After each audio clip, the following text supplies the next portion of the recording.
Saudara, terima kasih Anda masih bersama kami di Kompas Pagi. Budi Ari membantah dirinya melindungi judi online. Ia mengaku justru sedang memberantas judi online. Hal ini disampaikan Budi saat wawancara dengan jurnalis Kompas TV Audrey Chandra, di mana Budi membantah melindungi situs-situs judi online dengan bayaran tertentu. Budi mengaku saat menjabat Menkominfo, dirinya justru sedang memberantas judi online. Budi pun siap jika nantinya dipanggil menjadi saksi.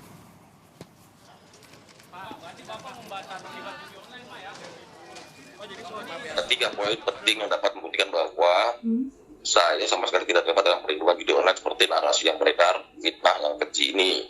Intinya pertama, mereka para peserta tidak pernah bilang ke saya akan memberi 50%. Mereka tidak akan berani bilang karena memang selesai proses hukum. Jadi sekali lagi itu omongan mereka saja, jual nama menteri supaya kemudian laku. Kedua, Budi Ari tidak pernah tahu-menahu praktik jahat yang dilakukan mantan anak buahnya itu. Dia baru mengetahui setelah kasus itu diselidiki kepolisian dan terungkap ke masyarakat. Ketiga, tidak ada dana dari mereka ke saya. Ini yang paling penting. Bagi saya itu sudah sangat membuktikan. Ujar. Sebelumnya, saudara, nama Budi Ari disebut dalam surat dakwaan JPU. Budi Ari yang masih menjabat sebagai Menkominfo disebut mendapat jatah 50% dari keseluruhan website yang dijaga dengan tarif 8 juta rupiah per websitenya.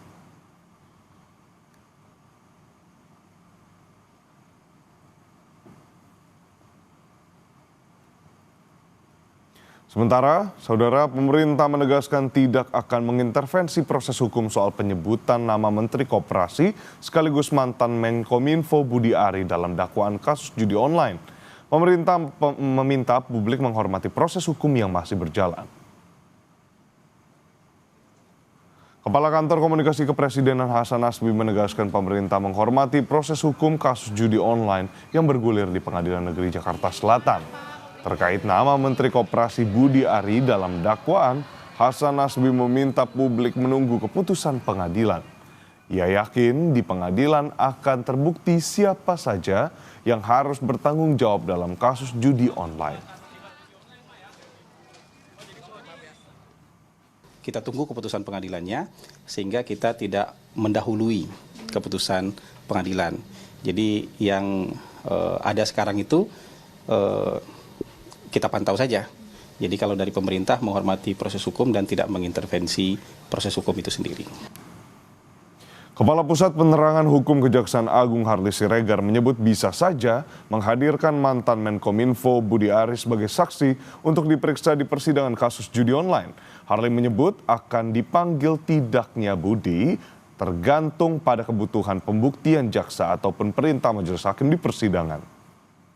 Kalau yang bersangkutan masuk menjadi saksi dalam berkas perkara ini, tentu penuntut umum selaku pihak yang dibebankan pembuktian ya sebagai pemilik perkara tentu ya bisa saja memanggil yang bersangkutan itu sebagai saksi untuk diperiksa di persidangan. Ini sedang berproses. Nah, kemudian seperti yang saya sampaikan bahwa tentu dasar dari penuntut umum menyebutkan pihak-pihak itu dalam surat dakwaannya didasarkan pada fakta-fakta yang ada di dalam berkas perkara.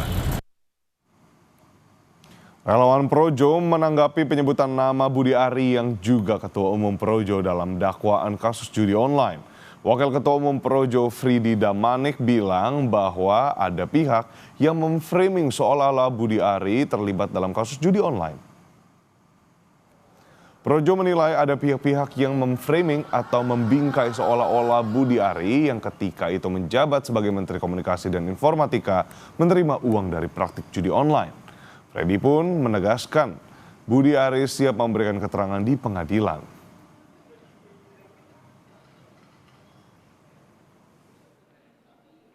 Ini kan karena informasinya sepotong-sepotong, tidak utuh, sehingga dipakai untuk memframing, mendiskreditkan Budi Ari Setiadi. Bahwa ya yang keterlibatan Budi Ari, khususnya yang mendapat bagian 50% itu hanya kesepakatan atau kong kali kong para terdakwa itu saja.